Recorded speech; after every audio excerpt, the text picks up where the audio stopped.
एक लैपटॉप खरीदना है, बजट बहुत ही कम है, एवरीडे यूज हमें चाहिए, लेकिन लुक्स भी अच्छा होना चाहिए। इसी केस पे मेरे पास है आज दो लैपटॉप्स। एक है एसर का एस्पायर, लेकिन एक है मेरे पास रिफर्बिश लैपटॉप जो कि दिखने में वाकई काफी सुंदर सा लगता है। कैसे हैं ये दोनों लैपटॉप 25,000 के बजट में, जानते हैं इस वीडियो में। Hello guys, I am Vishal रोटिक्स अंकल, आप शुरू करते हैं।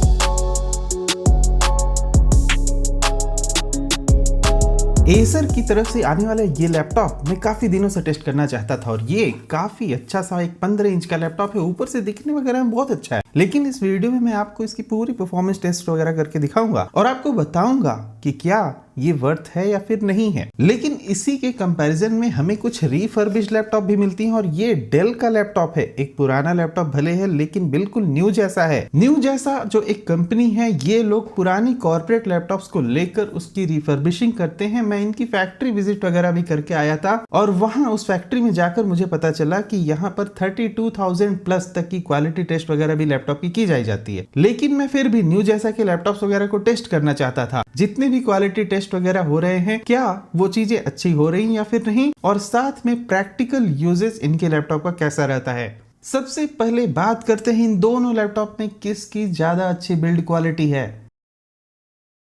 एसर के इस लैपटॉप की जो है बिल्ड और डिजाइन मुझे ज्यादा पसंद I compare two of course उस डेल वाले के, क्योंकि ये मॉडर्न डिजाइन है और नया लैपटॉप है। साथ में आप नोटिस करके देखो कि एसर को जब मैं ऊपर से प्रेस कर रहा हूं तो इसकी जो बॉडी है ना, थोड़ी ज्यादा टफ है कंपेयर टू डेल वाले के, जो कि एक रिफर्बिश लैपटॉप है। नीचे की तरफ आपको एसर के लैपटॉप में कुछ रबर ग्रिप्स मिल जाते हैं और यहाँ साइड में एक स्पीकर वगैरह मिल जाते हैं। दोनों तरफ बॉटम फायरिंग स्पीकर दिए हुए हैं। एसर के साइड में आपको लेफ्ट में मिलता है एक पावर कनेक्शन का पोर्ट, टाइप सी वाला पोर्ट भी मिलता है। डेटा ट्रांसफर के लिए HDMI फुल साइज वाला पोर्ट दिया हुआ है, एक टाइप ए पोर्ट है और एक लॉक मैकेनिज्म दिया हुआ है। साथ में राइट साइड में अगर एसर में आप देखो तो एक 3.5 mm जैक है जो कि कॉम्बो है, ऑफकोर्स माइक वगैरह के लिए भी। दो आपको USB टाइप ए वाले पोर्ट मिल जाते हैं, साथ में एक माइक्रो SD कार्ड स्लॉट भी दे रखा हुआ है। जबकि आपको डेल के लैपटॉप में थोड़ी वेंटिलेशन ग्रिल वगैरह भी मिलती है और नीचे बॉटम फायरिंग स्पीकर्स भी मिलते हैं, साथ में न्यू जैसा वगैरह की ब्रांडिंग लगी हुई है। और वहीं पर आपको डेल वाले लैपटॉप में अगर देखो तो यहाँ पर एक पावर कनेक्शन पोर्ट, एक full size HDMI port left side में यहाँ भी दिया रखा है, टाइप ए वाला पोर्ट और एक टाइप सी वाला पोर्ट भी दिया हुआ है। लेकिन डेल के राइट साइड में जो एक पोर्ट है ना, लैन कनेक्शन वाला पोर्ट, वो भी इसमें मिल जाता है। आपको दो टाइप ए पोर्ट और भी मिलते हैं, 3.5 mm जैक और एक माइक्रो SD कार्ड स्लॉट भी दे रखा हुआ है। एसर वाले लैपटॉप पे मुझे जो एक थोड़ी सी अजीब बात लगी कि इनके कीबोर्ड में मुझे थोड़ा फ्लेक्स मिला, जो कि मिलना नहीं चाहिए था, क्योंकि इनकी बॉडी ऊपर से काफी ज्यादा सॉलिड है, जबकि कीबोर्ड के ऊपर मुझे थोड़ा फ्लेक्स दिखाई दे रहा है। साथ में एसर में जो कीबोर्ड लगा हुआ है उसका की ट्रेवल बहुत ही कम है, तो आप वो चीज नोटिस करके देख सकते हो, कॉमन लैपटॉप से थोड़ा सा कम है। ये कोई भी इशू नहीं है। कीपैड्स मुझे बहुत पसंद आए हैं एसर के, टाइपिंग एक्सपीरियंस वगैरह बहुत ज्यादा अच्छा रहा है। थोड़ा जो फ्लेक्स ज्यादा हो रहा है वो थोड़ी सी बिल्ड क्वालिटी की इशू है, लेकिन इनका जो ट्रैक पैड है वो काफी बड़ा सा मुझे लगा और यहाँ पर एक फुल साइज न्यूमेरिक कीपैड वगैरह भी दे रखा हुआ है,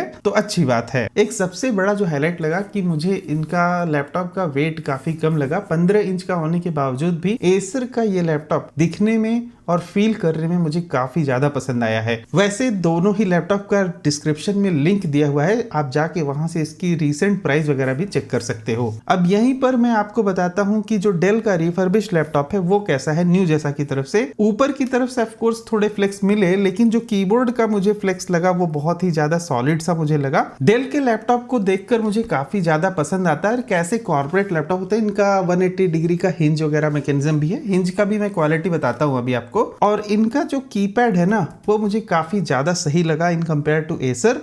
ऑफ कोर्स इसकी बिल्ड क्वालिटी डेफिनेटली ज्यादा अच्छी होने वाली है, क्योंकि भले ही रिफर्बिश्ड हो, लेकिन इनकी जो प्लास्टिक की क्वालिटी ऑफ कोर्स, क्योंकि ये महंगे लैपटॉप थे, इस वजह से ज्यादा अच्छी है। और आपकी जानकारी के लिए बता दूं कि ये लैपटॉप जैसा कि आप देख सकते हो ना, ये नया नया सा पेंट भी हुआ है, तो न्यू जैसा में पेंट वगैरह भी करते हैं। फिलहाल उस पेंट से कुछ खास हो नहीं जाता, दिखने में अच्छा लैपटॉप दिखता है बस। लेकिन जो ट्रैक पैड मुझे लगा वो थोड़ा सा मतलब क्लंकी सा लग रहा है और थोड़ा सा शेक भी हो रहा है इस रिफर्बिश्ड वाले लैपटॉप में।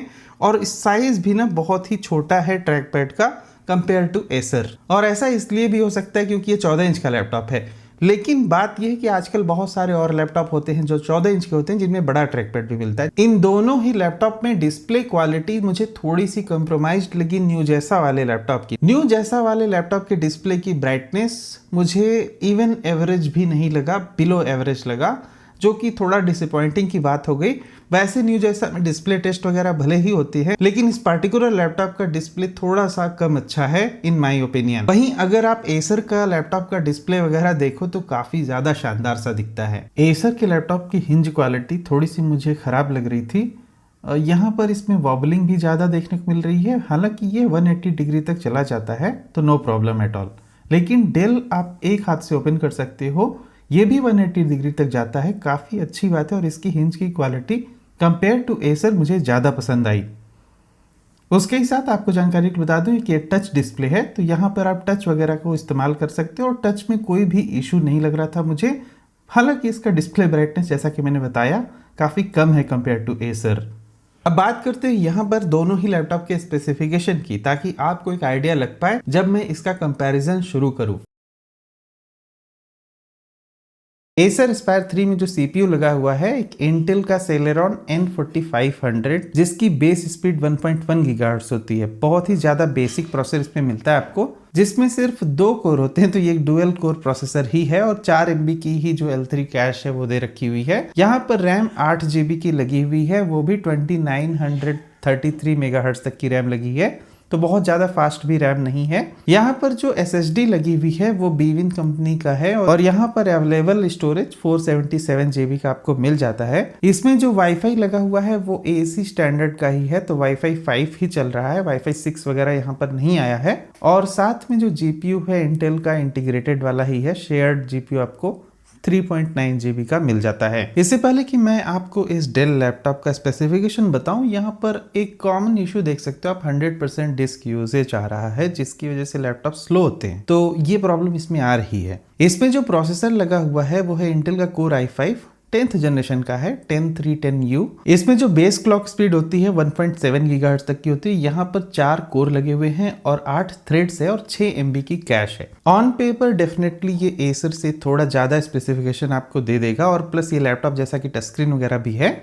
यहाँ पर 8 GB की आपको रैम मिलती है, लेकिन रैम थोड़ी सी स्लो है, सिर्फ 2667 मेगाहर्ट्ज तक की रैम है, जबकि एसर में थोड़ी ज्यादा थी ये। यहाँ पर भी आपको 512 GB की स्टोरेज तो मिलती है, लेकिन ये एक SATA SSD है, जिसकी वजह से ये स्लो SSD है। और यहाँ पर कंटिन्यूसली मुझे 100% डिस्क यूजेज का एक इशू दिख रहा है। मैं अपने पिछले कुछ वीडियोस में आपको कई बार बता चुका हूँ कि 100% डिस्क यूजेज का मतलब लैपटॉप आपको स्लो हो जाएगा, तो मैं इसे टेस्ट करके आपको दिखाता हूँ। यहाँ पर जो वाईफाई का एडाप्टर लगा हुआ है वो भी 11 AC स्टैंडर्ड का है, तो it's not bad, same to same चीजें मिल रही है हमें जो एसर एस्पायर 3 में थी। और यहाँ भी आपको शेयर्ड GPU मिल जाता है 3.9 GB का। स्पेसिफिकेशन वाइज डेफिनेटली यहाँ पर प्रोसेसर तो काफ़ी ज़्यादा अच्छा है, लेकिन यहाँ पर SATA SSD जो है ना, ये मुझे थोड़ी कम पसंद आई। यहाँ पर अगर आप SSD वगैरह को बाद में अपग्रेड करके NVMe वाली लगा सकते हो तो वो ज़्यादा अच्छा रहेगा। जैसा आपने ऑन पेपर स्पेसिफिकेशन तो देख लिया, लेकिन मैं आपको इसमें 3 अलग अलग तरह के टेस्ट करके दिखाऊंगा। सबसे पहला टेस्ट मेरा रहेगा जो कि बहुत ही प्रैक्टिकल होता है। अब इन लैपटॉप्स में वीडियो एडिटिंग में नहीं करने वाला हूं, ऑफ कोर्स, क्योंकि ये बहुत ही बजट फोकस लैपटॉप है। अगर आपको कुछ वीडियो एडिटिंग या ग्राफिक डिजाइनिंग करना ही है तो आपको अपना बजट 50,000 60,000 पे ले जाना पड़ेगा, जिसके लिए मैं हर महीने वीडियो लेके आता हूँ। आप मेरे चैनल को सब्सक्राइब कर लेना, देख लेना पुराने वीडियो जाके। लेकिन ये जो 25,000 के बजट में लैपटॉप आते हैं, इनका मेन मोटिव होता है ब्राउजिंग करना, मल्टीमीडिया यूजेस करना, तो मैं इन्हीं सब चीजों पे इसको टेस्ट करके आपको दिखाऊंगा। दूसरा टेस्ट होगा एक वाईफाई स्पीड का, कि जनरली प्रॉब्लम क्या होता है ना, बहुत सारे रिफर्बिश लैपटॉप में एक कॉमन प्रॉब्लम जो आती है अक्सर नेटवर्किंग में आती है। Over the period of time मुझे ये चीज समझ में आ गई है कि नेटवर्क रिसेप्शन इन लैपटॉप्स का बहुत ही कम हो जाया करता है। तो क्या उस केस में भी ठीक ठाक वाईफाई रिसेप्शन इसमें आ रहा है या फिर नहीं, और इस नए लैपटॉप पे ऑफ कोर्स इसकी वाईफाई टेक्नोलॉजी ज्यादा बेटर हो सकती है, तो उसे भी मैं आपको टेस्ट करके बताऊंगा। और तीसरा टेस्ट एक मैं करूंगा एक कॉम्प्लेक्स सी एक्सेल फाइल को ओपन करने का, तो आपको उससे आइडिया लग जाएगा कि क्या एक हाई फाई सी थोड़ी मतलब कॉम्प्लेक्स सी एक्सेल फाइल की हैंडल कर सकता है, ताकि आप ऑफिस वगैरह का यूज कर सकते हो इस पे या फिर नहीं। सबसे पहले हमारा पूरा प्रैक्टिकल यूज क्रोम टैब खोलना। आजकल एक पैटर्न बन चुका है, आप जब भी एक नया लैपटॉप पाओगे तो सबसे पहला काम करोगे उसमें इंटरनेट चलाओगे या फिर यूट्यूब देखोगे या फिर आप मल्टीपल टैब्स आप गूगल क्रोम में ओपन करके चेक करोगे, तो मैं वही करने जा रहा हूं दोनों लैपटॉप पे। तो ये रहा एसर का लैपटॉप। अब इसमें मैं टेस्ट करता हूं गूगल क्रोम का। मैंने यहाँ पर पॉइंटर को थोड़ा बड़ा कर दिया है ताकि आपको विजिबिलिटी मिल पाए कि मेरा कर्सर कहाँ पर है। गूगल क्रोम को ओपन करने में थोड़ा ही समय लगा, बहुत ज्यादा नहीं। और यहाँ पर मैंने 15 क्रोम टैब्स पहले से ही प्री रेडी रखे हुए हैं, तो इन्हें मैं डायरेक्टली ओपन कर देता हूँ। और यहाँ पर एक वार्निंग आ जाएगी ऑफ कोर्स, क्योंकि 15 टैब का टेस्ट ही ज्यादा प्रोसेस कंज्यूम करता है। मैंने यहाँ पर एक 4K का वीडियो का भी लिंक ओपन करके रखा है, तो आप देख सकते हो इसे ओपन होने में कितना समय लग रहा है। और कुछ और भी टैब्स हैं, जैसे कि कुछ ब्लॉगिंग वेबसाइट वगैरह के, कुछ न्यूज़ वेबसाइट के, और उसके ही साथ अमेज़न शॉपिंग वगैरह की भी वेबसाइट यहाँ पर मैंने ओपन की हैं। लेकिन इसे ओपन करने में ये थोड़ा सा समय लगा रहा है। यहाँ पर YouTube की वीडियो को मैं अब प्ले कर रहा हूँ, लेकिन मैं चाहता हूँ कि रिजोल्यूशन को मैं 4K पर सेट कर दूँ। 4K पर रेजोल्यूशन सेट करते ही अभी भी ये बफरिंग मोड में ही है, यहाँ कुछ भी मुझे प्ले होता हुआ नहीं नजर आ रहा है। ऑफ कोर्स ये लैपटॉप काफी स्लो है उस मामले में। यहाँ पर एक और दूसरी वीडियो भी मैंने ओपन करके रखी है, ये भी एक 4K वीडियो ही है। अब तक ये भी प्ले नहीं हुई, और यहाँ पर ये 4K वाली वीडियो अब प्ले हो रही है।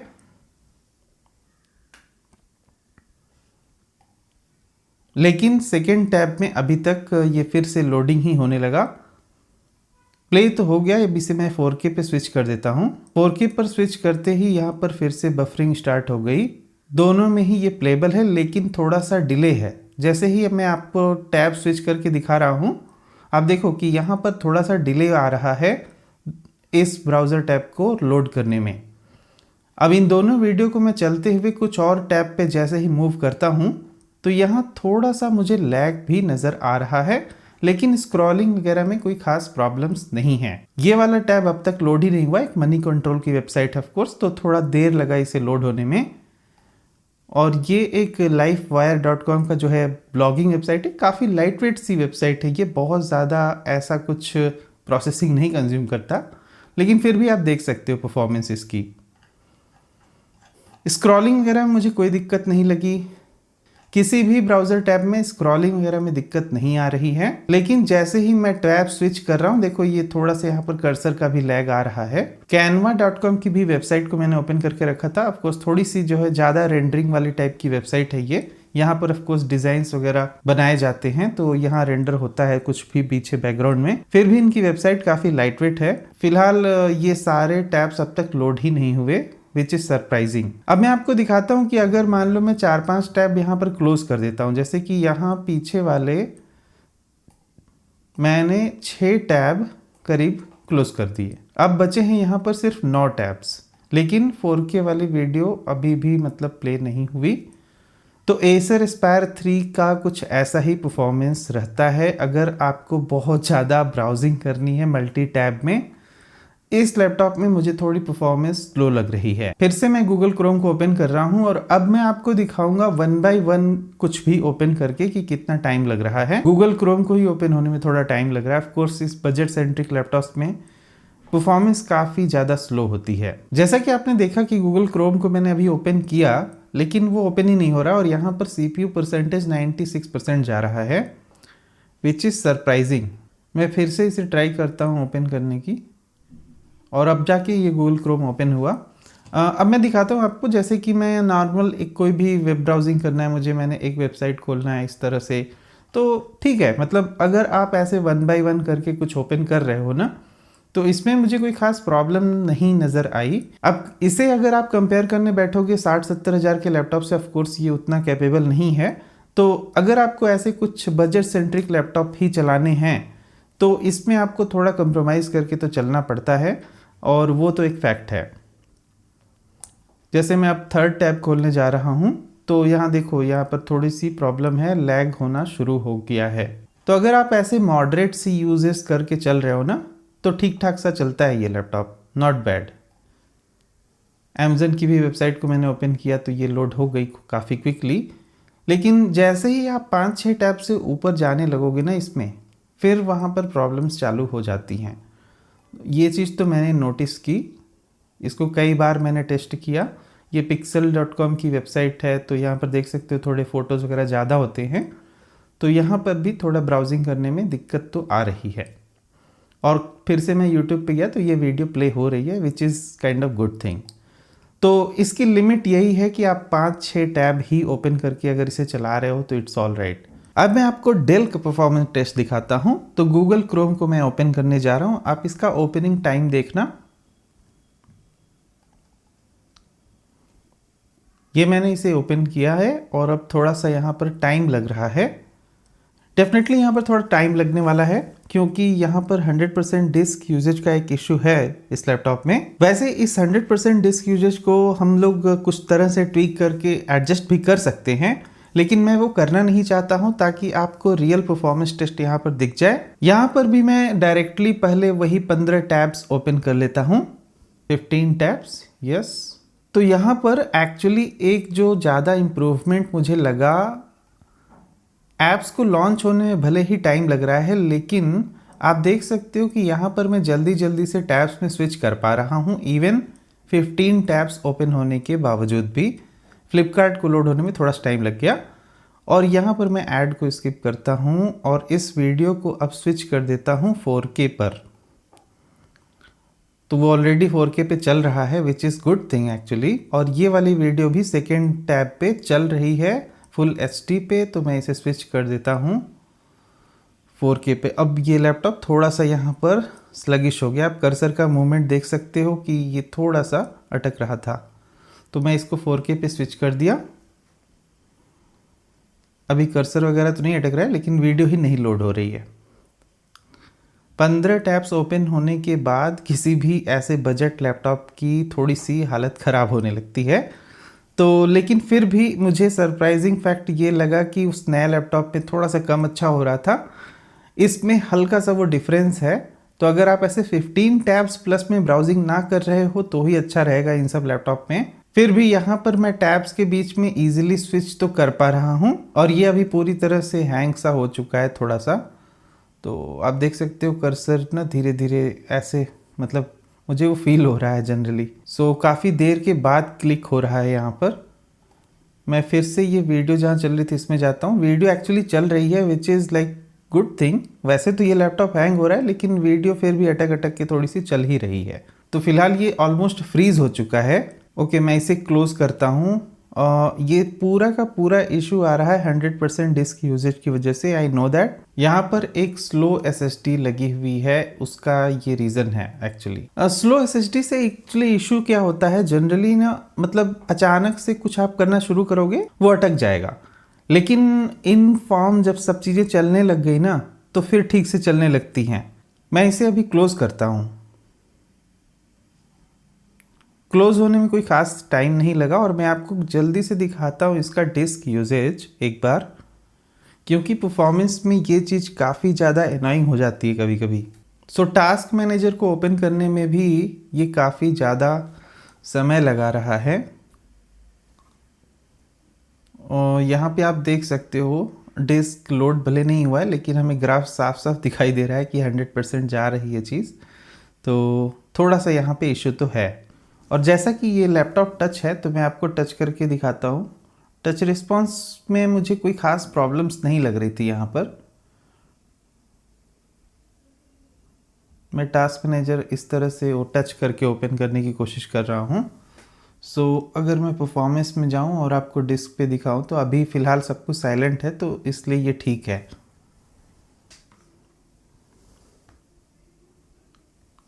ओके,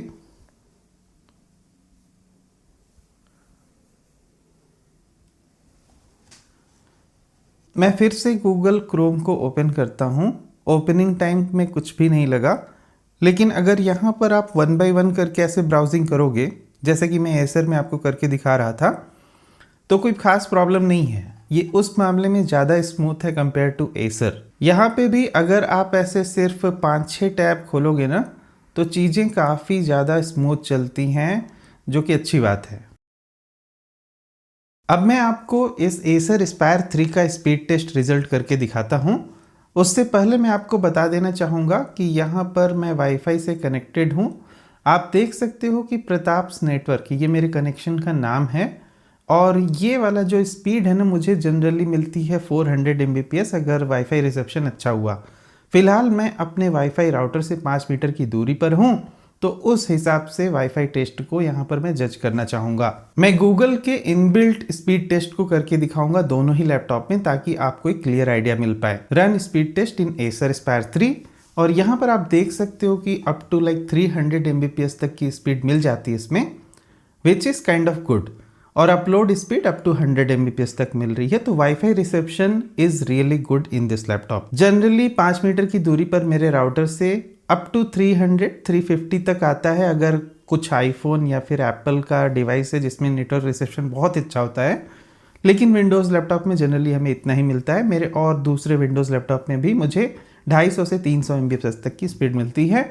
वाईफाई रिसेप्शन में यहाँ पे कोई भी प्रॉब्लम नहीं लगी मुझे। मैं आपको इसमें डेल के लैपटॉप में स्पीड टेस्ट करके दिखाता हूँ। पहले आप ये देख लो कि ये भी मेरे सेम उसी नेटवर्क पर है, प्रताप्स नेटवर्क। और अब मैं गूगल का ही एक स्पीड टेस्ट यहाँ पर रन कर देता हूँ। Run speed test.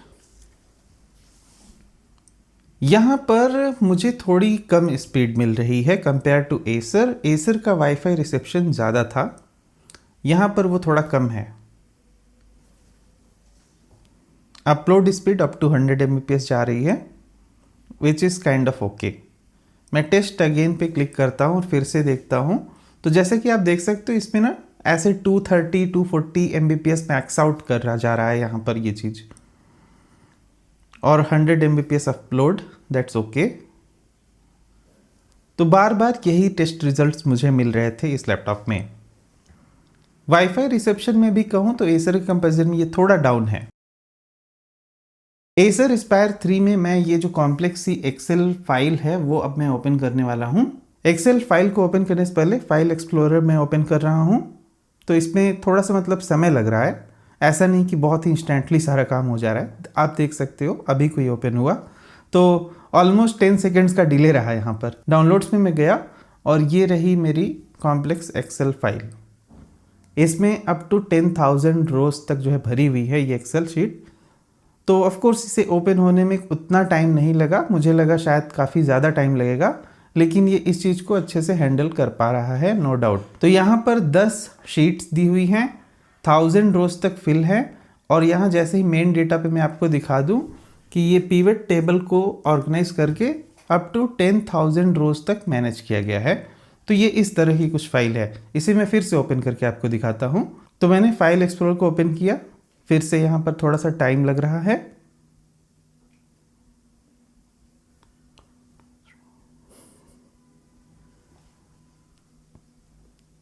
जरा सा टाइम लगने के बाद ही ओपन हुआ। फिर मैं डाउनलोड में जाता हूँ और अब मैं एक्सेल फाइल को ओपन करता हूँ।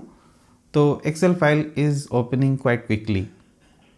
अब मैं आपको एक कॉमन यूज़ केस दिखाता हूँ कि जैसे कि आप फाइल एक्सप्लोरर खोल के अगर कोई अपनी फाइल्स वगैरह को ओपन करना चाहते हो, तो वही सेम कॉम्प्लिकेटेड सी एक्सेल फाइल मैंने यहाँ भी डाउनलोड करके रखी हुई है, उसे मैं यहाँ पर लोड करूँगा।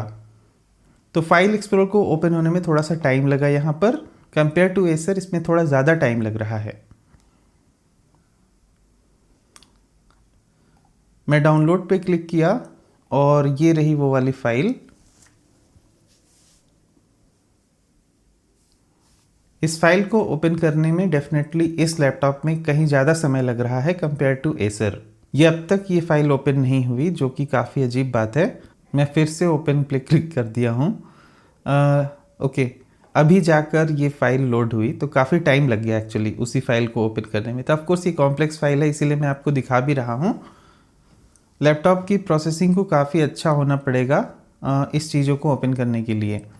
एनीवेज, मैं एक बार फिर से इसे ओपन करता हूँ। मैं राइट क्लिक करके अभी करूँगा ओपन, और ओके, इस बार ये क्विकली लोड हो गया।